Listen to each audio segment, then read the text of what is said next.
Sales teams, let's stop the forecasting madness by squashing common forecasting mistakes. So let's dive into what you'll get out of today's presentation. So the first big thing you'll get is greater forecasting accuracy. We are going to identify 4 very common forecasting mistakes that are easy to squash.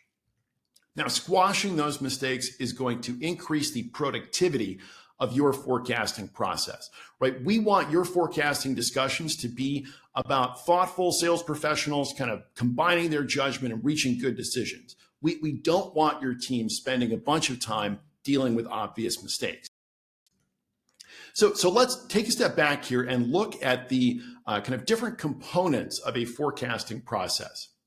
So the first component typically is a programmatic component. Lots of companies have CRMs that have a kind of automatic forecasting tool in them. You might also have purchased a separate forecasting tool. These will use AI to kind of give you a prediction about what is likely to happen in that quarter and maybe help you flag some questionable deals. Now, to that, companies will add the professional judgment of their sales teams, right? So the sales reps will look at those deals, they'll review their forecasting protocols, and they will apply their judgment. And then typically the last step is that managers and leadership kind of review all of these inputs and look at the raw data, and then they apply their judgment, and that is kind of the final forecast. So we're going to focus on this middle component, the sales rep judgment component, and squash some common recurring errors that happen there. So let's look at why these mistakes are so important. So what often happens is sales reps will input their forecasts, managers will look at them, and they'll see some obvious mistakes. And then they'll have to ask the sales rep to do an update. Now, very often this is kind of happening late on a Friday or over the weekend, and so those updates may well be delayed.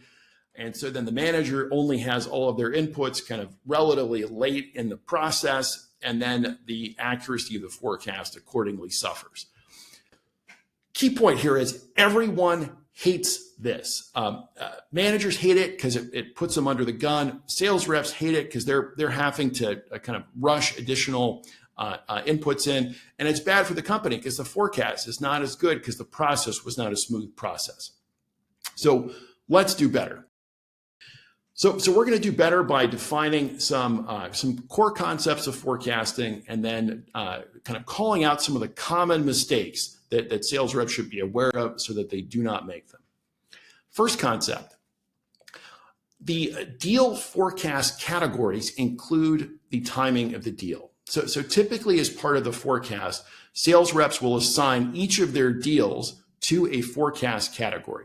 So typically there's a pipeline category, which is kind of the default category. Like this is where deals go unless there's a good reason to put them somewhere else. It means that they're kind of early stage or a little bit uncertain, or less than 30% likely to close by the end of the quarter. Then there's a category for upside. These are solid deals that are moving forward, 30% plus likely to close by the end of the quarter. Usually this means that you've delivered a proposal and the prospect is engaged, and there's enough time to get that deal done before the end of the quarter. And then finally, there's commit. These are deals where we are 80% plus certain that the deal is going to close by the end of the quarter. Usually it means that you've been selected as the vendor of choice. You might still be working on the commercial terms or the contract, but there is enough time left in the quarter to get those things done. So common mistake is that the deal forecast category doesn't factor in the concept of timing. So let's say that a rep is looking at a deal, it's 80% likely to close.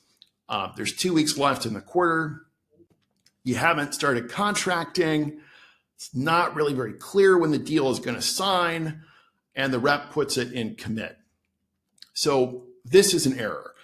It is 80% likely to close, but it's not 80% likely to close this quarter. I mean, it's kind of uncertain when it's going to close. There's probably not enough time to get it done this quarter unless things really move fast. So it's not really appropriate to put it into commit. So one way to kind of avoid these timing mistakes is to use our second concept, which is the idea of the benchmark deal. And the idea here is that you figure out how long a normal deal takes to close after hitting certain milestones. And then your sales reps are required to compare their deal to the benchmark deal to forecast the timing of each deal. And the idea here is either you should follow the benchmark deal or have a good reason for why you are forecasting a different timing. So here's an example of a benchmark deal. And let's just say that the company observes that deals usually become predictable after you've delivered a proposal and the prospect is like actively engaged in dealing with that proposal. So the benchmark starts with delivering the proposal. That's kind of day one. Normally, the prospect makes a final selection of a vendor at day 14. And then usually 4 weeks later, you get the signature, assuming that you've been selected. So it's normally about 6 weeks from the time that you deliver a proposal until the time that there is a signature.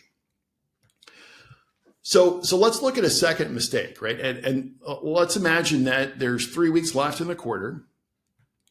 The proposal was just delivered. There's no committed next step. And the sales rep forecasts the deal for this quarter. And the sales rep, in this case, cannot really explain why they think that this deal is going to close, even though there's only 3 weeks left in the quarter. And so this is a mistake, right? The sales rep is forecasting that the deal is going to move substantially faster than the benchmark deal and can't say why.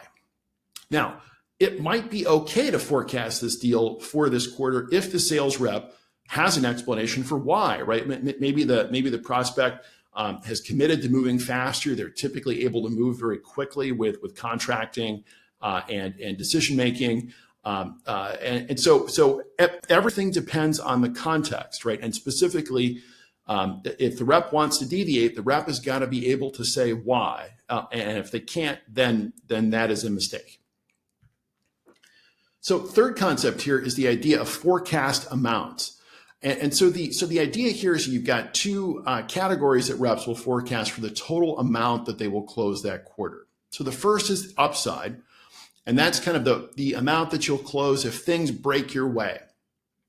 There's no guarantee, but there's a 40+% chance that you're gonna hit this amount.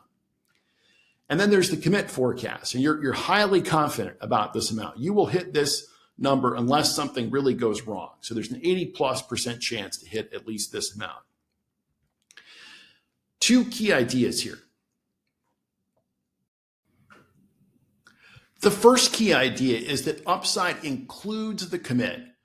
And the second key idea is that the forecast amount is potentially different from any specific deal. So let's look at each of those ideas. So we'll illustrate one with our third mistake, which is a situation where the upside does not include the commit.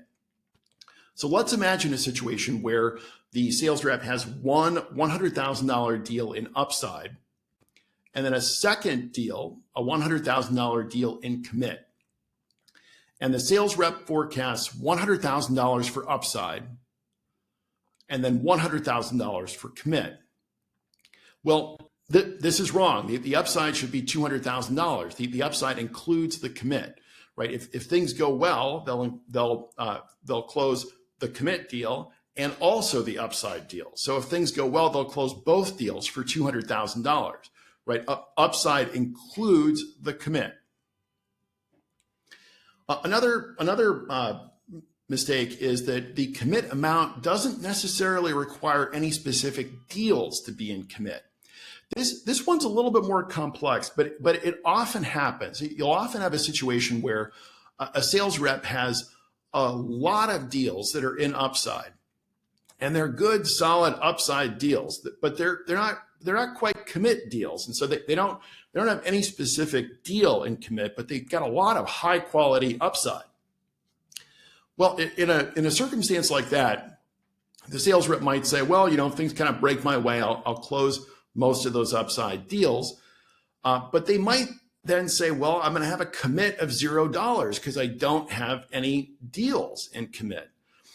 Well, that's probably wrong, right? I would say in this case that the commit should be at least $100,000. If you've got 10 deals, 10 good, solid upside deals, there is an epically high chance that at least one of those is going to close. And so the commit here shouldn't be 0, right? There's room for debate about exactly what it should be, but zero is not the right answer when you've got that many really strong upside deals. So for more from P.S.I. selling, check out our website. You'll see resources there on effective discovery, strategic negotiation, hiring, structured demos, persuasive sales writing, and also action onboarding. And with that, most importantly, as always, happy selling.